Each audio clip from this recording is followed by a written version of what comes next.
And I remember I had on the sailor outfit, you know, the white pants, you button your shirt on it with a long coat. My mother thought I was good looking. I'm better looking now. I was scratching the shirt, and I didn't realize it was bleeding, and she screamed. And that was my first Freddie Munnings encounter. I just thought I'd mention that because that was very exciting. And again, because Andre and I are in the Historical Society, it is a great pleasure of us to see so many of you come out to legitimize this sort of thing, because again, like I said, the story must be told. As an actor, we discuss many times how can we best portray the heroes of our past. One-man shows is one of the great ways of telling the story of our heroes.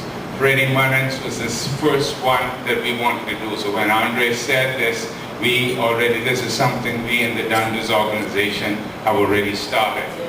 We didn't have as much information, and that embellishes the whole presentation of an iconic figure like Freddie Munnings. So again, I say the things we don't do, we don't often write about who we are, what we've done. We need to have more people to talk it, as you said earlier, a part of the verbal part of it. We need to get information, and that information can best be channeled perhaps through your organization, through the historical organization. We need to hear stories like this, because the story, as Claire said again, must be told. And the only way it can be told is when we get together like this, realize the absence of something like that, and then decide to put it on paper. So again, please, thanks for coming. I'm not sure everything, but again, thanks to see you. And all of you, Munnings ladies and whatnot, one more story. Everywhere I go, she seems to follow. And she and I we've got a long history together. From St. John's College to India to the hotel. One of the best experiences I've ever had in a hotel. She arranged for me to go there and have that, and they treated me like gold. I was the most important filling, you see. But Andre and I go a long way back, so it's great to be here and the partnership and all of this. Again, thank you all for being here. Just one last story before we go, and we'll have the panelists have a wrap-up comment. My father said he was approved. He wanted to go to fight in World War II because he really felt that he should do that as a young man. But he said when he was approved by the American Army, but when he went to the barracks, it was whites and coloreds. And he immediately told them he would not do it. And he decided that he would come home and change the situation in the Bahamas. And that was his vow, and he certainly did that. And so things like that, you know, it's like, okay, he went through all that trouble to become a soldier, and then because of that one, he said, no, I'm not going to do that, and he left. So there's so many stories like that, and there's so many nuggets that he gave us, and just, you know, living day by day, watching him people. He was never a prejudiced man, always loved people according to who they were. He had all sorts of friends, from all over the world. He hired people from all over the world, all colors, all hues, all everything. But he said he never wanted to be a politician because he was an entertainer. And when you're a politician, you have to bow to too many masters. So he just wanted to be himself and to be an entrepreneur and to do what he felt like with his audiences. And so we'd like the panel to just wrap up, Duke, Errol, and then Freddie, and then Ray. And then we'll be dismissed. If you wish, we will try and allow some of the young, strong men to pull that exhibit over a little bit to the middle so that people can see it and not to obstruct the restroom, but if you can pull it over, but just after they speak, please. Okay, so please go ahead, Duke. You can wrap up. Is this mic on?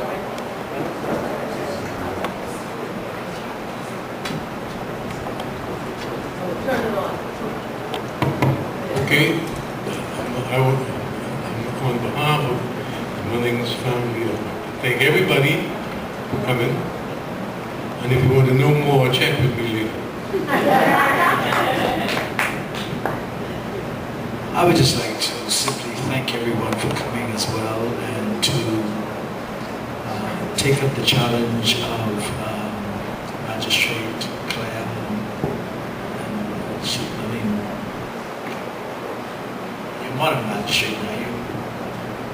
Judge Claire Hepburn, and thank her for her kind words and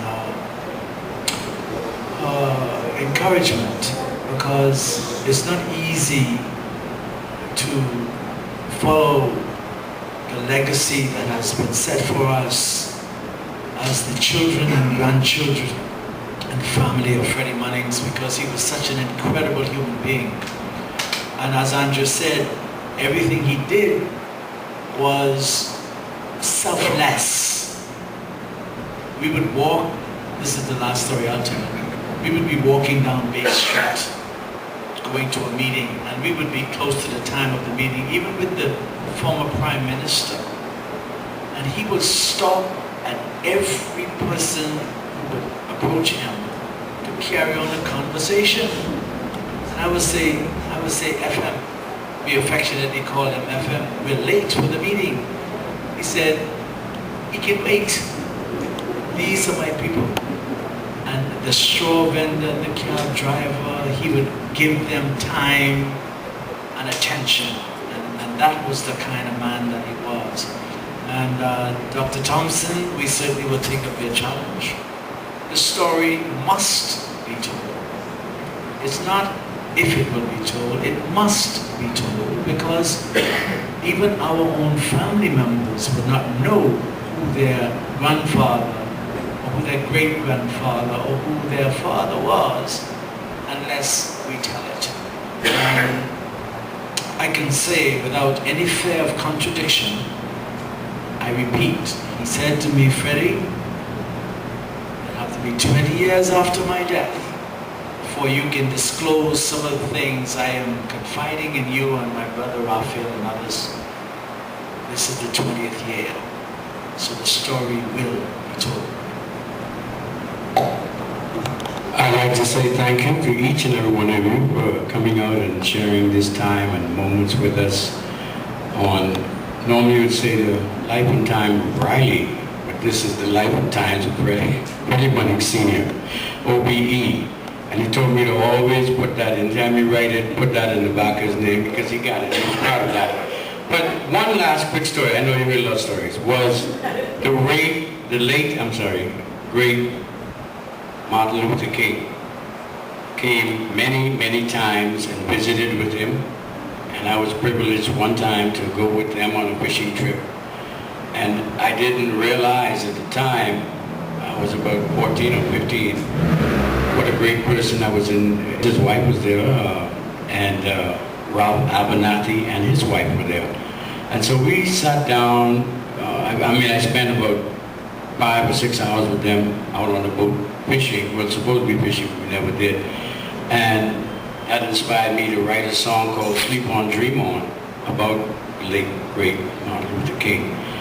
And so I just want to say, because there are thousands of stories like that, like I say, each one of the children or the grandchildren could tell. But I just want to endorse that we will not let the legacy die, and we will make sure that the story is told. And like I said, it's just a matter of time, some time, and of course, it takes that to make it happen. Really with especially talking movies and documentaries and whatnot. So, thank you very much for coming, and there's lots more. This is just, we have one last thing after they finish with that.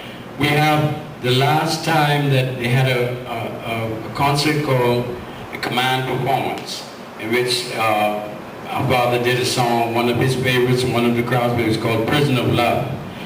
ZNS recorded that program, and we have the song here. We're going to play him singing live on screen for you. Of course, Duke Errol was a conductor on that occasion at Le Cabaret Theater. This was back in the 90s, early 90s, or 80s, I'm sorry. And so, after you have a chance to look at the exhibit here, if you do have the time, it's only about 3 minutes. We'll play that as a closing song, Prison of Love, for those of you who can remember. Thank you very much. While he's coming to put that on now, because I know some of you have to go, I know, but he's coming to put that on now. certainly would like to thank a lot of people who helped me to put this night together. Ray and Wendy were here all day doing some leg work with us, and of course our volunteers from the Bahamas Historical Society, Skibo and Jamal and Mr. Dorset, all these people were here. And I have to thank government publication, government printing, and also the Learning Resources section. They really helped me out with trying to get these things copied and trying to have something to show you. But it was a quick effort, of course, but I think you will garner a lot from what you're going to see. So maybe you could bend it in the middle, yes, and so people can move around. And so we really like to thank everyone who's helped with this production tonight, this panel discussion. And of course, as you said, there has to be more. There's so many more stories to tell.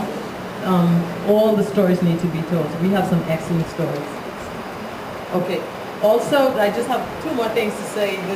This information was given to me because we like to support our sister organizations. And so the National Art Gallery of the Bahamas, in collaboration with the Festival Rum Bahamas, Rum Food Culture, events by Alexandra and Wanami Press Limited present Through the Kitchen Door, a culinary perspective of Bahamian history and culture, Part 1, Origins. An evening of talk by Patricia Glinton McCullers, a very good friend. I was hoping she could be here tonight, but she couldn't. And food tasting by Alexandra. The first of a series of delicious events. Thursday, July the 30th, 2015, starting promptly at 6:30. The National Art Gallery of the Bahamas, West and West Hill Street, Nassau, Bahamas. Donation $15. Also, Marcus is prompting me to say, listen, we need to do this at the College of the Bahamas. So we'll take his lead and we'll let him tell us the date. Yeah, okay, you want to say something?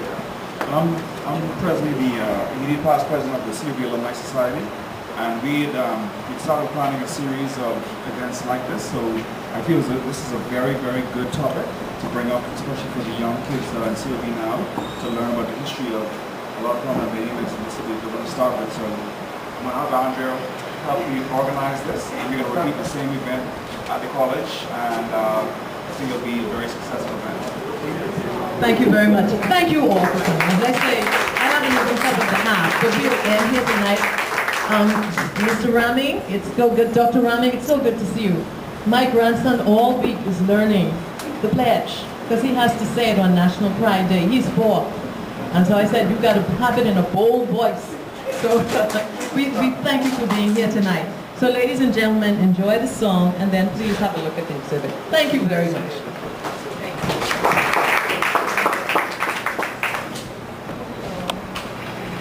Performance, Freddie Munnings, the legend.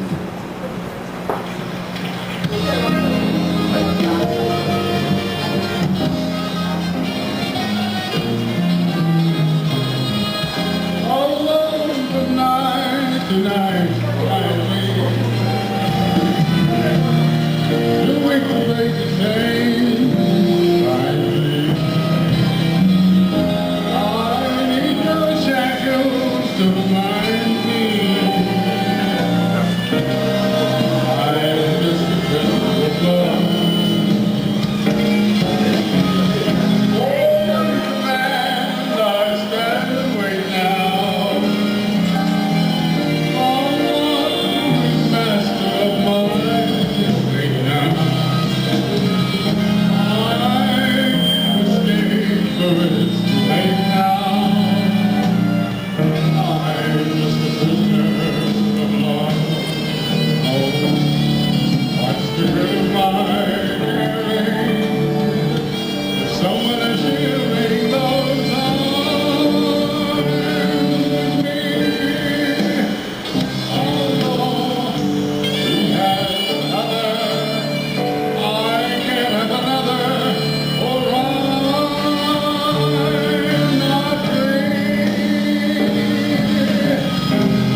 years. Okay. That's it.